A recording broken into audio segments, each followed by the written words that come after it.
Esse é o João. João trabalha demais.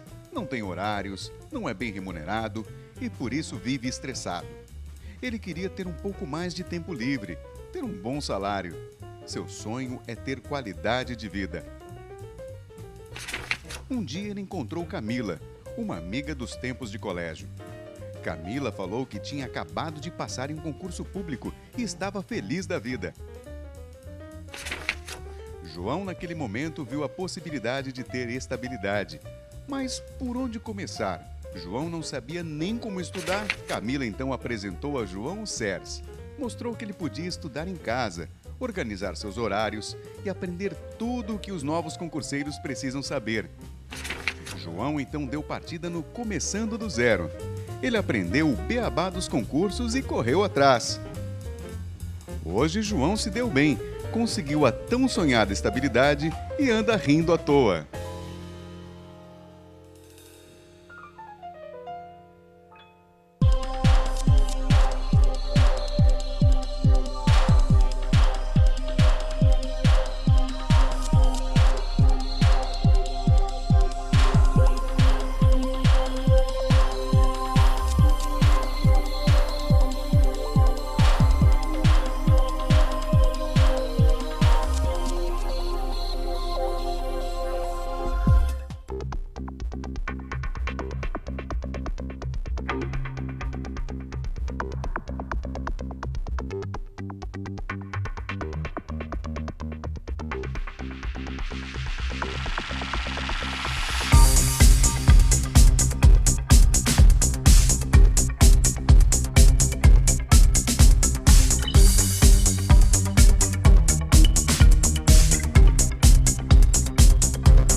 Olá pessoal, boa noite a todos, sejam todos muito bem-vindos a mais um projeto Overdose, dessa vez na Caixa Econômica.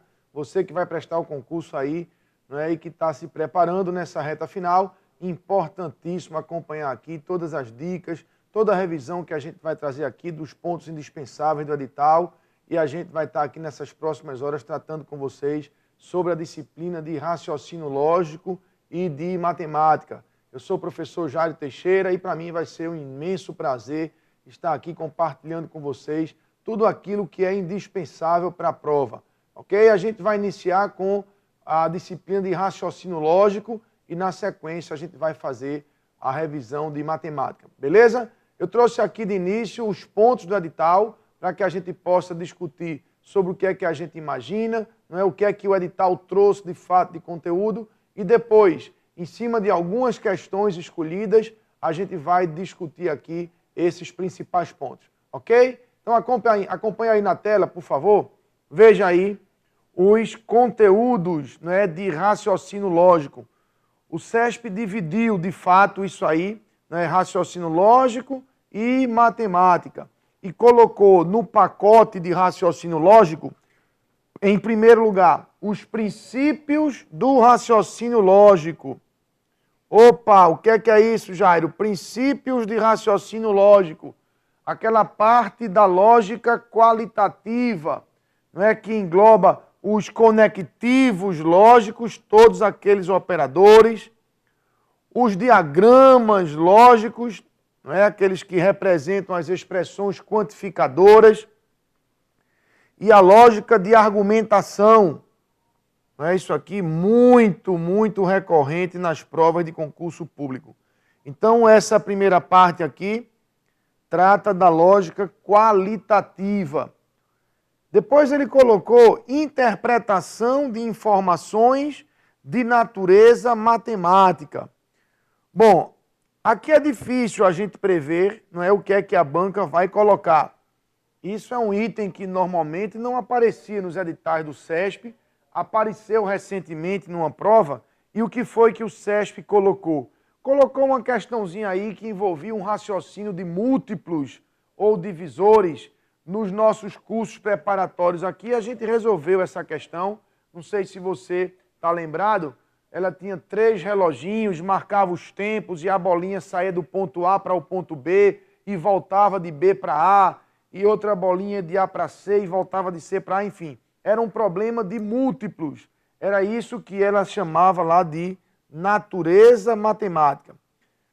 Normalmente esse item vai trazer algo da matemática, mas algo muito simples da matemática, não é? Ele vai aprofundar no raciocínio, mas assim, a ferramenta matemática exigida será sempre muito simples, ok? De modo que você não deve, por conta disso, achar que vai ter que estudar um monte de conteúdos aí da matemática. Não, aqui eu diria que é principalmente raciocínio. A ferramenta você já vai saber usar porque são coisas muito básicas da matemática, ok? Esse item não, esse aqui precisa sim a gente dar uma revisada boa também, porque o CESP está sempre colocando na prova quando ele está lá nos editais, ok? Então a gente vai aqui trazer a partir de agora algumas questões para vocês, né, sobre os princípios de raciocínio lógico, englobando todos esses itens aí, e principalmente aqui algumas questões de probabilidade, ok? Vamos lá então? Olha aqui, ó. No item 1, princípios do raciocínio lógico, vamos ver aqui a primeira possibilidade. Do que se trata? Da tradução, não é? Da tradução da proposição, testando se o candidato sabe representá-la corretamente com o seu símbolo.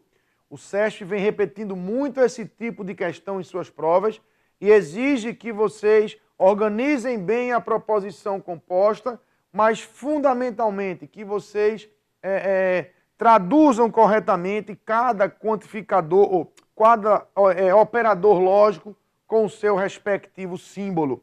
Vamos ver aí a questão. Suponha que P represente a proposição hoje choveu. Q represente a proposição José foi à praia. E R represente a proposição Maria foi ao comércio. Com base nessas informações e no texto, julgue os itens seguintes. A sentença hoje não choveu, então Maria não foi ao comércio e José não foi à praia. Pode ser corretamente representada por, se não P, então não R e não Q. Vamos lá. Hoje não choveu.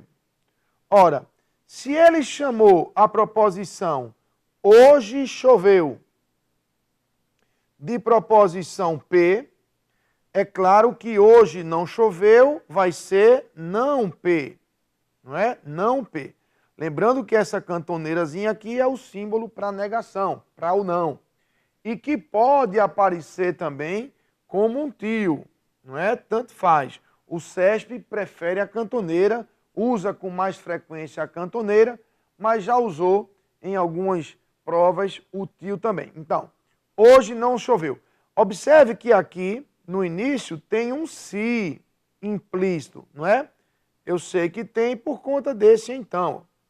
Então, se hoje não choveu, e aí isso fica se não P, e eu vejo que ele já começou corretamente aqui, não é? Então qual é a consequência, ou qual é o consequente? É que Maria não foi ao comércio, e veja que ele chamou de R a proposição Maria foi ao comércio.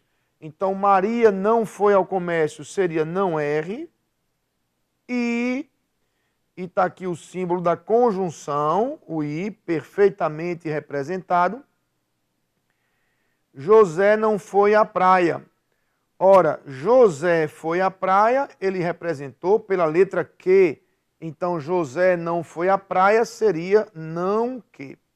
Então, veja que do começo ao fim, a representação está absolutamente correta, não é? E ele fez tudo certinho e podemos cravar aqui, que esse item está certo, ok? Então, uma possibilidade de cobrança é simplesmente essa tradução, ok? Tem mais aqui desse tipo porque o CESP vem cobrando muito isso aí e é importante que vocês estejam bem afiados nisso aí. A sentença, hoje choveu, ó, é o mesmo texto. Ó. Hoje choveu, lembre-se, isso é P. E José não foi à praia. José foi à praia é que. Então, José não foi à praia, não que. P e não que. Perfeitamente representado, não é? E isso aí também é um item certo. Ok? Então, o que é que pode pegar numa questão dessa? Deixa eu vir aqui no slide em branco, que aí eu vou lhe ajudar. O que pode pegar é que a conjunção e, lembre-se, ela pode vir com a expressão mais, embora, apesar de, e tantas outras, porém, contudo, todavia, tudo isso é a conjunção, tudo isso é e. Um detalhe importante em relação a essa conjunção e aconteceu recentemente numa prova. Acompanhe aqui comigo que eu quero chamar sua atenção para isso. O SESC botou numa prova agorinha, recentemente, uma das últimas provas que ela aplicou. Ela botou assim, eu não me lembro direito qual era a frase, mas eu vou inventar uma com a mesma estrutura. Ela disse assim, não basta ser pai, tem que participar. Percebeu? Não basta isso, precisa também aquilo. Então, muita gente achou que isso era um condicional, que isso era sei lá o quê. Isso era uma conjunção. Não basta ser pai, está dizendo que é preciso ser pai. Tem que participar, está dizendo também que é preciso participar. Então, tem que ser pai e tem que participar. Então, se ele disser, se ele construir essa estrutura, e as bancas vocês sabem bem, elas repetem muito, né? Coloca uma novidade aqui na prova, aplica a prova no outro domingo e sai botando aquela novidade em tudo de novo. Então, fique ligado aí, porque se não basta isso, é preciso também aquilo, quer dizer, é preciso isso e aquilo. Isso é uma conjunção, ok? Mas vamos lá, para a gente seguir aqui, esses aí são os principais, né, que são trocados pelo i. E no caso do se então, não é? No se então, isso pode aparecer com quando, sempre, todo ou toda, toda vez, não é? Logo, o pois, não é? Então, vamos lá. Se bebo, passo mal. Se bebo, passo mal. Isso poderia ser quando bebo, passo mal, sempre que bebo, passo mal, toda vez que eu bebo, passo mal, bebo, logo, passo mal, e aqui está o grande perigo, aqui está o grande perigo. Quando a gente usa a expressão pois, a gente desloca os termos, falando primeiro o consequente, para depois, junto do pois, falar o antecedente. Veja, em todas essas, bebo, passo mal. Veja, quando bebo, passo mal. Sempre que bebo, passo mal. Toda vez que bebo, passo mal. Primeiro esse, depois esse. Primeiro antecedente, depois consequente. Mas se eu usar a expressão pois, teria que ser passo mal, vírgula, pois bebo. Então, qual é o perigo aí? É quando você lê uma estrutura como essa na prova, você identificar o pois, não é? Lembrar que o pois é um condicional, mas não lembrar que o antecedente é que está com ele, que o bebo é que é o antecedente. E aí, quem sabe, você erradamente construísse, se passo mal, então bebo. Errou. Não é se passo mal, então bebo. É se bebo, então passo mal. Por quê? Porque, ó, o que está no pois, lembre disso, ó, o que está no pois é o que está no se. O que está no pois é o que está no se. Então, se é pois bebo, construa assim. Se bebo, então passo mal.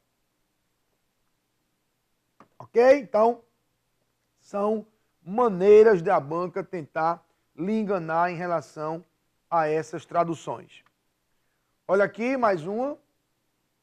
Considere as seguintes proposições. Proposições lógicas representadas pelas letras P, Q, R e S. P. Nesse país o direito é respeitado. Q. O país é próspero. R. O cidadão se sente seguro. S. Todos os trabalhadores têm emprego. Considere também que os símbolos representam os conectivos lógicos ou, e, se então e não, respectivamente. Então veja que agora ele disse, né, o que cada símbolo representava, né? Que coisa boa. Com base nessas informações, julgue o item seguinte. A proposição: nesse país o direito é respeitado, mas o cidadão não se sente seguro. Olha aí o que eu falei, tá vendo? Nesse país o direito é respeitado. Então, ó, isso aqui é proposição P. Se você olhar aqui, você vai ver. Ó. Tá vendo? P. Mas, opa, o que é mais? I. O cidadão não se sente seguro. O cidadão se sente seguro, ele chamou de R. Então, não R. P e não R. Confira aqui que você vai ver que está corretíssimo. Ok? Corretíssimo. Então, esse item também está certo. Veja que como ele forneceu os símbolos, né? Ele agora cobrou outras expressões, que é justamente aquilo que eu revisei para vocês lá atrás no quadro branco há pouco. Beleza? Então se liga aí, esse mais é conjunção, esse mais é i. A proposição, se o país é próspero, e o país é próspero, ele chamou de que, então todos os trabalhadores têm emprego, isso aí era S, pode ser simbolicamente representado por se que, então S, esse aí foi para você descansar um pouquinho, né? Esse aí estava fácil demais, ok? Essa aqui era que, então isso é se que, e todos os trabalhadores têm emprego, era S. Então se que, então S, item certo, traduziu corretamente. Agora veja o que aconteceu aqui, ó. Muita atenção agora, ó. A proposição, o país ser próspero e todos os trabalhadores terem emprego, é uma consequência de, nesse país, o direito ser respeitado. Pode ser representada simbolicamente por se Q e R, então P. Vamos lá. O país é próspero, isso aqui é Q. Todos os trabalhadores têm emprego, isso aqui é S. Bom, nesse momento, você já via que estava errado, não é? Porque tem um S aí no texto e esse S deveria aparecer aqui na representação simbólica, coisa que não acontece, não é? Mas mesmo assim, vamos continuar. Ele diz que esta conjunção, portanto, esse I, Q e S, é uma consequência de, nesse país, o direito ser respeitado. Isso é a proposição P. Então, o que é que eu alerto aqui você? O consequente, gente, é o que fica no então, no lado direito. Se esta conjunção é a consequência, ela teria que estar aqui, ó. E ela é consequência de quem? De quê? De P. Então, essa seria a representação simbólica correta, né? Então, está errado porque aqui não era R, aqui deveria ser S, não é? E está errado também porque o P era antecedente e essa conjunção e esse I era consequente. Ok? Então tem que prestar atenção nisso aí também. Tá certo? Bom, uma outra coisa que eu quero também chamar a sua atenção é se ela explorar no condicional aquela forma de condição necessária e condição suficiente, não é? Eu vou botar aqui, ó, ser pernambucano, ou se é pernambucano, então é brasileiro. Se é pernambucano, então é brasileiro, ok? Ele pode disfarçar isso aí, dizendo que ser pernambucano é uma condição suficiente para ser brasileiro. Já que todo pernambucano é brasileiro, então ser pernambucano é suficiente para ser brasileiro. E ser brasileiro é uma condição necessária para ser pernambucano, já que não dá para ser pernambucano sem ser brasileiro. Então, ser brasileiro é algo que é necessário para quem quer ser pernambucano. Então, resumindo isso tudo, não esqueça daquele esqueminha que a gente faz aqui nas aulas. Ó, aqui não tem exceção. O que está no se é a condição suficiente. E o que está no então é a condição necessária. Então, nessas situações, acompanha aqui, ó. Nessas situações em que ele pede para você traduzir, fazer a representação simbólica, ele pode jogar uma frase com isso aí. Condição necessária e condição suficiente. Não tem o que você errar. O que ele disser que é condição suficiente, coloque no se. O que ele disser que é condição necessária, coloque no então. Então, se ele disser assim, sei lá, Neymar jogar é uma condição necessária para o Brasil vencer. Opa, Neymar jogar é necessário, coloque Neymar jogar no lado do então. E o Brasil vencer vai para o outro lado do se. Então ficaria, se o Brasil vence, então Neymar joga. Ou se o Brasil venceu, então Neymar jogou. Entendeu? E o que ele disser que é suficiente, coloque no lado do se. Não tem o que você errar. Agora, só não tentem, gente, na hora, é tentar compreender de verdade o sentido disso. Não é que não dê para entender e não é claro que não há sentido. Obviamente que há sentido e dá para entender. Mas vocês podem se atrapalhar e se atropelar, não é? Nos próprios pensamentos. Eu tenho dito a vocês durante todos os cursos que eu tenho ministrado sobre isso. Um dos grandes desafios dessa disciplina é porque nós já trazemos uma série de construções, uma série de pontes aí, de coisas que a gente julga que estão corretas do ponto de vista lógico e não estão. E quando a gente estuda a matéria, a gente vê que não está correto. Mas aquilo que a gente imaginava estar correto vai conosco para a prova. E é difícil fazer essa dissociação na hora. Por isso que eu estou dizendo, aplique, não fique tentando querer entender na hora da prova. A hora de vocês quererem entender é na hora do curso. Perguntando ao professor, mandando as mensagens, assistindo novamente ao vídeo. Ah, agora entendi. Beleza, entendeu? Então agora aplique. Aplique, mas sem questionar. Ok? O que tiver no lado do se é condição suficiente, isso. E o que está no lado do então é condição necessária. Não tem exceção. Aplique assim que você vai acertar todas. Beleza? Vamos lá então? Vamos em frente. Bom, uma outra possibilidade, ao invés de traduzir simplesmente os símbolos e tudo mais, é cobrar o valor desses operadores.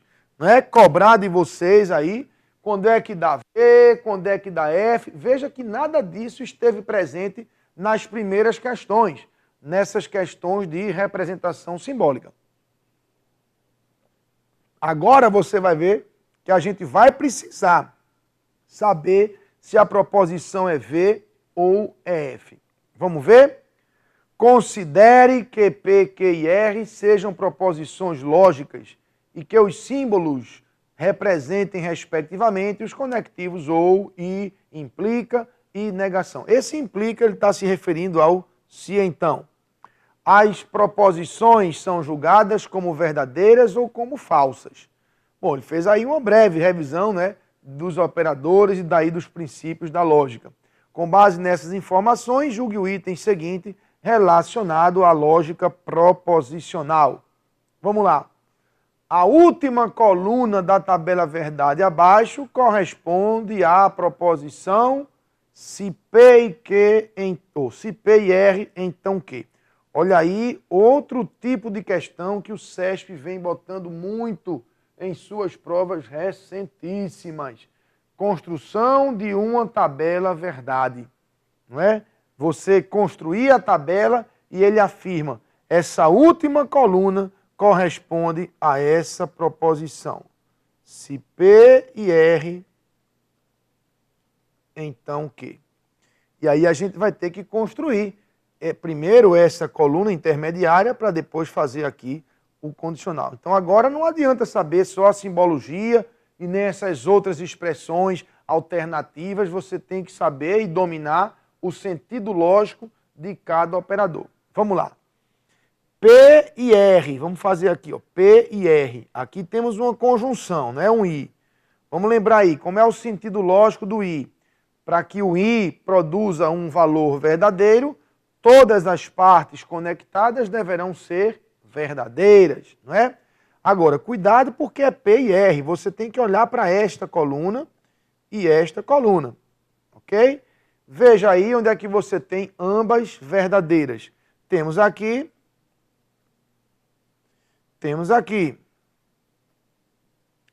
não é? E somente aí. Então, só vai ser verdade nessas duas linhas. E em todas as outras, o resultado será falso. Beleza? Muito bem. Mas isso é P e R, não é? Isso é P e R. A gente precisa construir agora o condicional. Se P e R, então o quê? Então agora a gente vai fazer isso. Vou apagar isso aqui, para não lhe atrapalhar. Porque agora a gente vai fazer isso. Vai partir aqui, ó, de P e R, flechando a proposição Q. Ó. Então é um condicional assim, ó, de lá para cá, né? Na volta aqui, na contramão. Muito bem, então, se a conjunção, nós vimos, ela exige que todas as partes sejam verdadeiras, para dar verdadeiro, o condicional é diferente. No condicional, você só vai ter falso de V para F, não é? Você só vai ter falso de V para F. Então, vamos lá. Lembrando que a partida é aqui, ó, e a chegada é aqui. Sempre analisando isso, ó, daqui para cá, né? Então, observe aí, ó, de V para V, na primeira linha, dá verdadeiro. Beleza.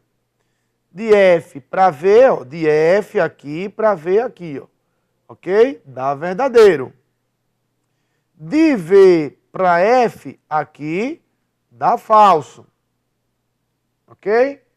Conferindo, ó, de V para F dá falso. De F para F dá verdadeiro. Ok? De F para V, opa, aqui era para ser verdadeiro. De novo, primeira linha de V para V. Segunda linha de F para V. Terceira linha de V para F. E na terceira linha era para dar falso. E tá. Quarta linha, F para F, verdadeiro. Quinta linha, F para V era para ser verdadeiro. Ok? Então houve um erro aí. Tem outro erro aqui, ó. De F para F era para dar verdadeiro. Ok? Então, esse item está errado. A tabela não está construída corretamente. Ok? Lembrando, então, que o condicional, como é que ele funciona, como é que ele trabalha, só dá falso de V para F. Não se esqueça. Qualquer outra configuração, ele dá verdadeiro. Por isso que aqui, ó, de F para V, era para ter dado verdadeiro, e ele botou aqui falso. Ok? Suficiente para o item ficar errado. Beleza? Não são raras as situações em que a banca bota duas tabelas seguidas na prova e muda somente a proposição. Ok? Então agora a gente tem um ou. Um ou entre não P e se que, então R. Então aqui a gente vai construir o não P nessa coluna de cá e nessa aqui a gente vai construir o se que, então R. E aqui nessa final temos aqui o que ele afirma ser a última coluna, né, corretinha para esta composição. Vamos ver? Não P significa a negação de P. E negar quer dizer o quê? Trocar. Não é? Quando aparecer esse símbolo, pense na expressão troca. Então, se a coluna de P aqui, ó, tem V, V, V, V, F, F, F, F, quando eu negar, vem tudo trocado. F, F, F, F, V, V, V, V. Ok? Agora vamos fazer o se que, então R. Se que, então R, ó, sempre aqui, ó. De V para V, tá vendo? Ó, só dá falso aqui, ó. De V para F, cadê mais? Aqui, ó, outro de V para F, cadê mais? Tem mais não, ó. Tá vendo? Só na linha 2 e na linha 6 é que você tem de V para F. Não é? Então só vai dar falso nessas duas linhas. Consequentemente, todas as outras serão verdadeiras. Ok? Bom, então aí a gente já tem a coluna do não P e já tem a coluna aí do condicional. Beleza? Do condicional. O que é que precisa agora? Fazer a conjunção, fazer aqui o ou. Entender que vai entrar um ou aqui, ó, conectando essas duas colunas. Ok? Muito bem. Agora vamos revisar como é o ou. O I você já viu há pouco. Todas têm que ser V para dar verdadeiro. E no caso do ou, basta uma. No ou não precisa ser todas. No ou teve um V, dá V. Ok? Então observe, na linha 1 tem esse V, então dá V. Na linha 2 não tem V, então dá falso. Na linha 3 tem V, tem logo 2V, tem V aqui, tem logo 2, tem logo 2, dá tudo V, tá tudo certo? Tá tudo certo. Então essa daí tá corretíssima, porque aonde tem V, teve um V, basta um. O ou já dá verdadeiro. Então veja que a coluna aí está corretamente preenchida, não é? E aqui a gente pode marcar item certo. Ok? Item certo. Bom, mas nem tudo que cobra valor lógico é necessariamente numa tabela. Ele pode dar apenas uma proposição composta e atribuir valores quaisquer para você analisar o resultado final. Veja como ficaria uma questão assim, ó. Considere que... Veja que a banca, gente, ela bota essa revisãozinha, não é? E aí vai uma sugestão para vocês, ó.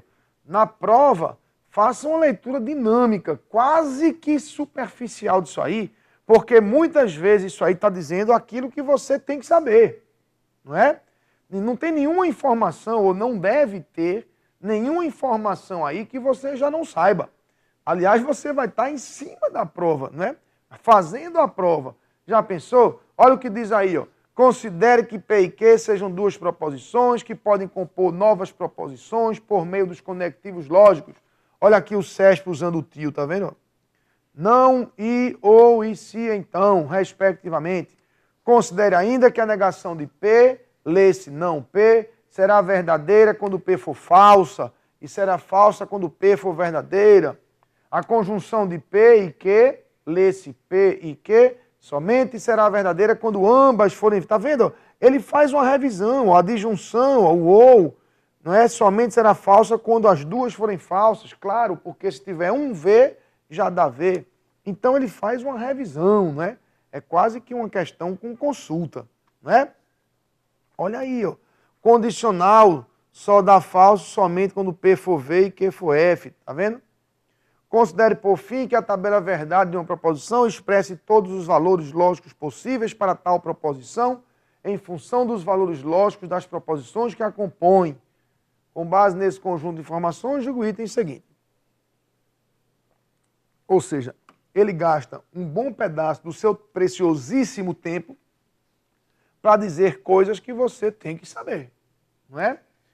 Caso sejam verdadeiras as proposições P e Q, a proposição não P e Q ou não Q e P será verdadeira. Veja o que ele diz. Ó. Vou destacar aqui para...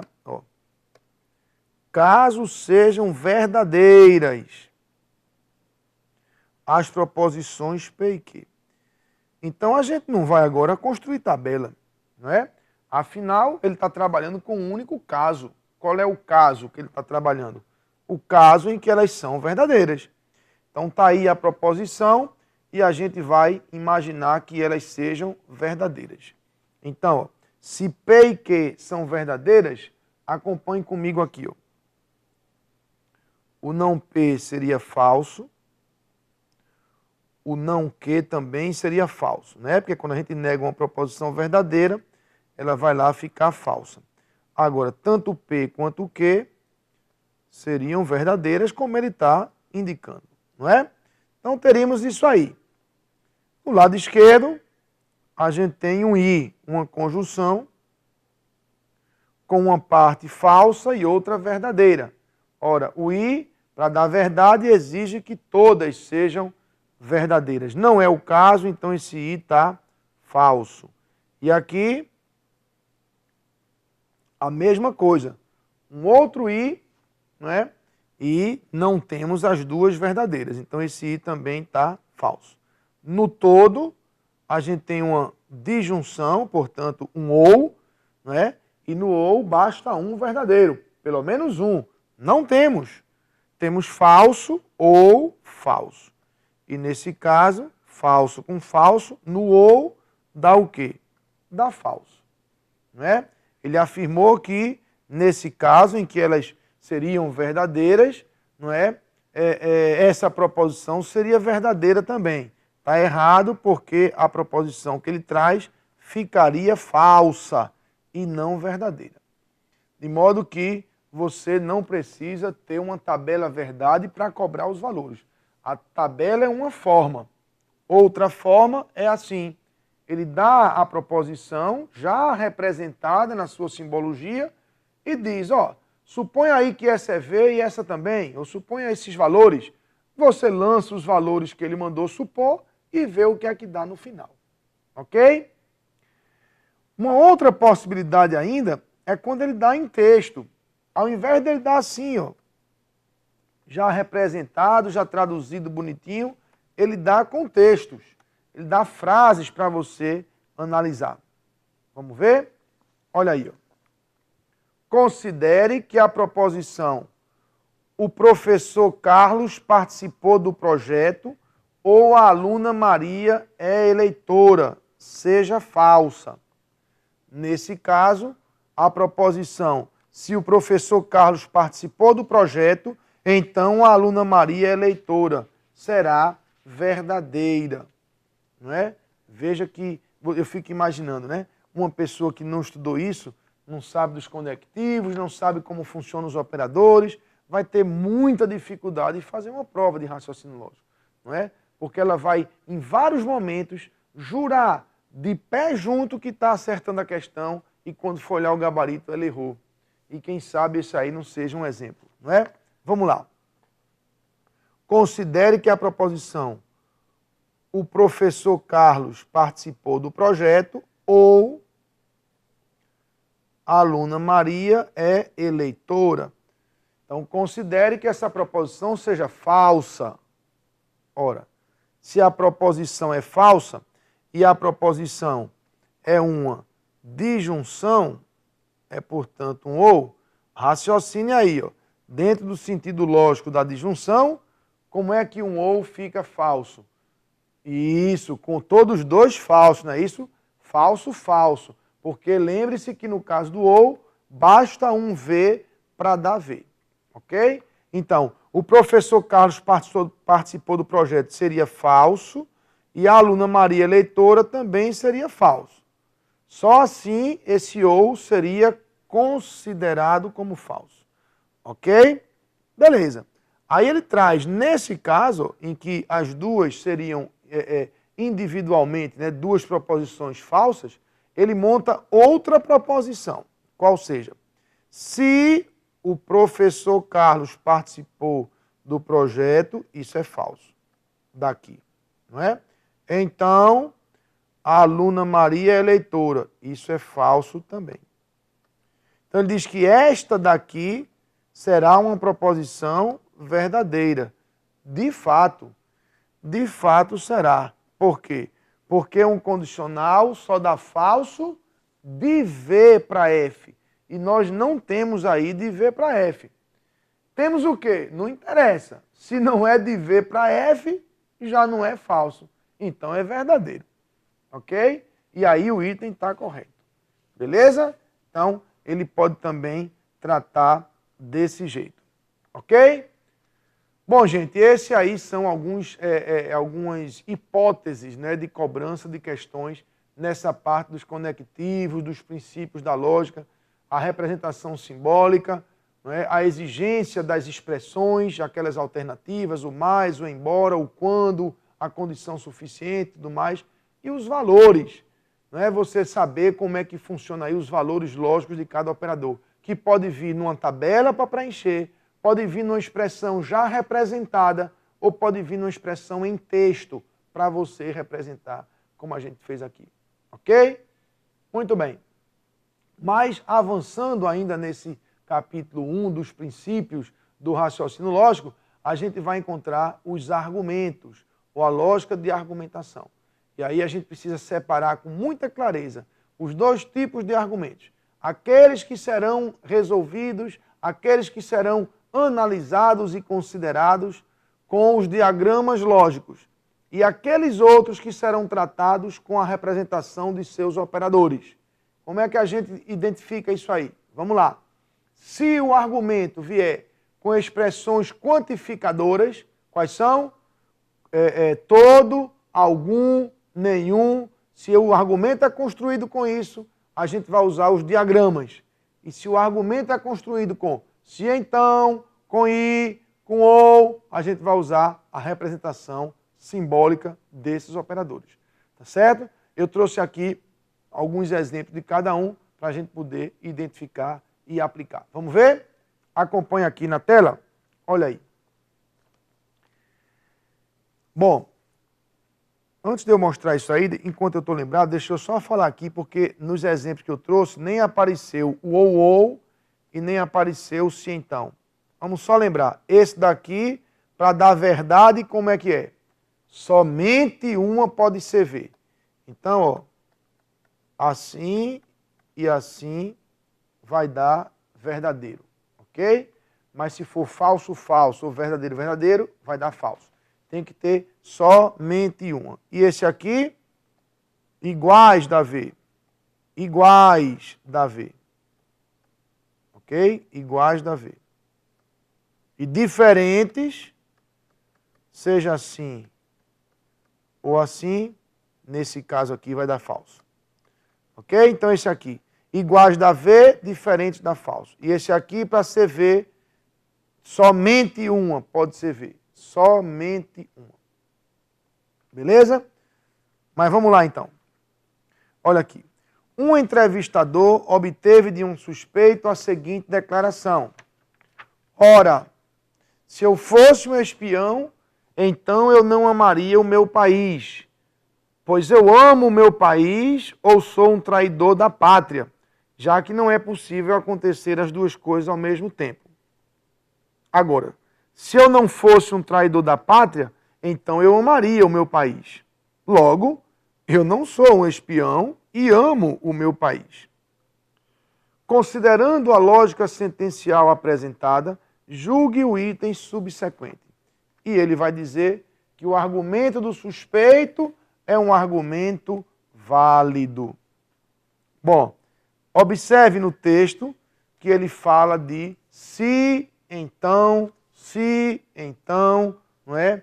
Ele fala de ou, então é uma situação em que a gente vai trabalhar com os operadores lógicos, e não com os diagramas. Beleza? Identificou? E a gente vai fazer já já essa questão, tá certo? Mas veja esse aqui também. Vamos trabalhar a identificação primeiro, depois a gente vai resolver as questões. Vamos lá. Um jovem, ao ser flagrado no aeroporto, portando certa quantidade de entorpecentes, argumentou com os policiais conforme o esquema a seguir. Eu não sou traficante, eu sou usuário. Se eu fosse traficante, estaria levando uma grande quantidade de drogas e a teria escondido. Como sou usuário e não levo uma grande quantidade, não escondi a droga. Conclusão, se eu estivesse levando uma grande quantidade, não seria usuário. E ele vai dizer também, considere a situação hipotética apresentada acima, julgue o item a seguir, e ele afirma também que, sob o ponto de vista lógico, a argumentação do jovem constitui uma argumentação válida. Veja que, de novo, o argumento traz também os operadores lógicos, e assim a gente vai trabalhar. Ok? Muito bem. Mas a gente vai fazer com os conectivos, mas como é que vai fazer? Não é? Vamos então resolver essas duas questões. Eu vou fazer primeiro essa, porque ela é menos complexa do que a anterior. Eu faço essa e volto para buscar outra, só para ficar num grau, digamos, crescente aí de dificuldade. Tá certo? Vamos lá. Deixa eu vir aqui. Ó. Eu vou traduzir, olha em que consiste a solução. Ó. Traduzir as premissas, não é? E a conclusão com as devidas representações simbólicas. E a gente fez isso nas primeiras questões da aula, não é? Então eu vou lá atrás no quadro branco e vou aqui colocar, não é, toda a simbologia dessas premissas. Ele disse, premissa 1, eu não sou traficante, eu sou usuário. Então, ele afirmou duas coisas. Eu não sou traficante e eu sou usuário. Essa foi a primeira premissa que ele falou. Premissa 2. Se eu fosse traficante, estaria levando uma grande quantidade de droga e a teria escondido. Então, se eu fosse traficante, nós já usamos essa representação aqui, né? Então, eu estaria levando uma grande quantidade de droga e a teria escondido. Confere? Traduzindo como a gente fez, repito, nas primeiras questões, não é, lá da aula. Premissa 3. Como sou usuário e não levo grande quantidade de droga, não escondi a droga. Ou seja, se eu sou usuário e não levo grande quantidade de droga, então eu não escondi a droga. Ok? Conclusão, vamos ver a que é que ele chega aí, ou a que ele quer chegar. Se eu estivesse levando uma grande quantidade de droga, então não seria usuário. Pronto, e aí ele diz que esse é um argumento válido. Bom, como é que a gente testa a validade de um argumento? Aí, gente, eu queria que vocês prestassem bem atenção aqui. Ó. Vê só, só tem uma maneira de você derrubar um argumento, de você dizer que ele não vale. É se a sua estrutura lógica, se a sua estrutura de conectivos, a sua composição, se ela admitir que as premissas sejam verdadeiras com a conclusão falsa. Vocês entendem que o que a gente tem aí na tela é uma série de estruturas lógicas representadas por T, por E, por U, por L, não é? E temos ali a primeira premissa composta, temos a segunda, temos a terceira, tudo isso são estruturas lógicas. E lá embaixo a conclusão. Pois bem, se essa estrutura como um todo aceitar que as premissas fiquem configuradas todas como verdadeiras, ao mesmo tempo em que a conclusão eu configure como falsa, eu derrubei esse argumento. Porque num argumento válido, quando você partir da verdade das premissas, a conclusão deve ficar verdadeira. Percebe? Então, se o argumento admite que as premissas fiquem V e a conclusão F, é mentira que se você partir da verdade das premissas, chega na verdade da conclusão. Tanto é que eu deixei as premissas V com a conclusão F. Percebeu? Então é assim que vocês devem fazer esse tipo de questão. Vocês têm que tentar derrubar. Não esqueçam isso, gente. Ó, é tentando derrubar o argumento que a gente testa a sua validade. É tentando derrubar.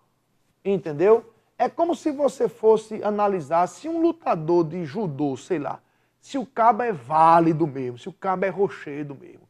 Aí você pega o cara, tenta derrubar, não consegue, tenta derrubar, não consegue, tenta outro golpe, não consegue, tentou de tudo e não conseguiu derrubar. Ah, então ele é válido. Eu tentei derrubar e eu não consegui. Entendeu? É tentando derrubar o argumento que você vai analisar a sua validade nesses casos aqui dos conectivos. E como é que tenta derrubar? Tentando deixar as premissas todas verdadeiras, com a conclusão falsa. Ok? Se você vai começar pela verdade das premissas ou pelo falso da conclusão, é indiferente. Você tem um objetivo simultâneo, deixar as premissas V com a conclusão F. Tente deixar as premissas V, conseguiu, deixa lá. Agora vai para a conclusão, tenta deixar lá F, conseguiu, derrubou. Ou então, tenta deixar a conclusão F, conseguiu, deixa ela ali em F. Aí vai para as premissas, deixa tudo V, conseguiu, derrubou. Conseguindo as duas coisas, você derruba o argumento. Ok? É isso que eu vou fazer agora. Vamos lá. Veja, nesse caso eu vou começar pela conclusão. Pode ser? Por que é que tá bom começar pela conclusão? Tá bom começar pela conclusão porque ela traz um condicional. E como eu vou querer configurá-la em falsa, um condicional só tem um jeito de ficar falso, que é de V para F, não é? De V para F. Então, eu vou começar por aqui. Ó. Configuro esse como V, beleza? E configuro esse aqui como F. E dessa forma, a minha conclusão estará falsa. Então, a primeira parte do meu objetivo eu já consegui, que era configurar a conclusão como falsa. Beleza. Agora eu vou subir e vou configurar, ou vou tentar configurar as premissas como verdadeiras. Mas claro que aquilo que eu já defini lá embaixo na conclusão vai repercutir nas premissas. E o que foi que eu já decidi lá por baixo? Que L é verdadeiro, então, onde é que tem L aqui? Aqui, ó. L é verdadeiro, não é? E a sua negação, obviamente, vai ser falsa. Ok? Então, eu repercuti aqui isso aí. E também a negação de U é falsa, lá de baixo. Isso vem de baixo para cima. A negação de U é falso. Então, o U original é verdadeiro. Então, onde tiver U, você vai e coloca verdadeiro. Ok? E agora a gente vai tentar deixar as premissas todas verdadeiras. Se a gente conseguir, a gente derrubou o argumento. Aí ele não vale. E se a gente não conseguir, é porque ele vale. Ok? Vamos lá. Primeira premissa. Temos uma conjunção, um I. Para deixar um I verdadeiro, eu tenho que ter os dois lados verdadeiros. Sim ou não? Ó, desse jeito como eu configurei, eu tenho aqui esse I verdadeiro. Então, o próximo compromisso de configuração que eu assumo é que não T precisa ser verdadeiro, não é? E aí, consequentemente, esse T daqui fica falso. Beleza? Muito bem. Aí eu vou para a segunda premissa. Eu vou tentar deixar essa premissa verdadeira. Ora, raciocina comigo. Se essa premissa é um condicional, é ou não é? E ele está partindo de falso, né? E esse condicional está partindo de um valor F, ele, condicional, já é verdadeiro. Porque um condicional só dá falso se partir de V e apontar para F. Como ele está partindo de F, mesmo sem eu saber o valor dessa proposição E, não importa. Essa premissa 2 já está verdadeira. Concorda? Muito bem. Então vamos para a terceira. Estamos quase derrubando, a gente está quase desmascarando esse miserável. Vamos tentar deixar isso ver. Ora, olha o antecedente desse condicional. É um I, é uma conjunção. Não é isso? Então, esse I precisaria ter as duas verdadeiras, ok? E ele só tem uma. Então, esse I aqui, ó, esse I já está perdido, já está falso. E eu caio na mesma situação da segunda premissa. Eu tenho um condicional partindo de falso. E se eu parto de falso, ele já está verdadeiro. Veja, a gente não conseguiu e nem precisou desse valor de E. Está vendo? Mas não importa. A pergunta é bem simples. Preste bem atenção na pergunta. Nessa estrutura de argumento que está aí, é possível deixar as premissas verdadeiras com a conclusão falsa? Claro que é. Está na sua tela. As premissas verdadeiras e a conclusão falsa. Então, esse argumento não vale. Não vale. Ok? Aquela configuração que derruba um argumento é possível nesse aí. Então, esse argumento não vale. E o que ele afirmou, que foi que ele disse? Constitui uma argumentação válida. Esse item está, portanto, errado. Ok? Errado.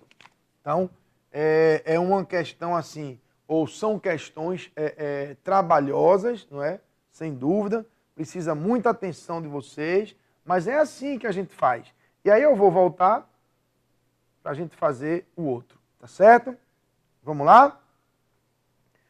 Um entrevistador obteve de um suspeito a seguinte declaração. Ora, se eu fosse um espião, então eu amaria o meu país.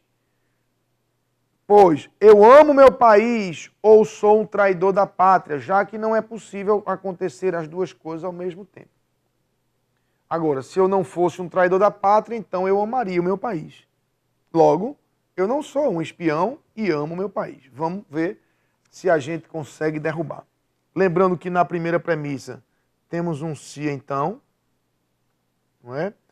Na segunda ele diz, amo o meu país ou sou um traidor da pátria. A gente pensa, cuidado aqui, ó. A gente pensa que isso é um ou inclusivo, que isso é um ou simples, mas ele continua, já que não é possível acontecer as duas coisas ao mesmo tempo. Virou ou. Virou disjunção exclusiva. Entenderam? Olha aqui para mim, ó.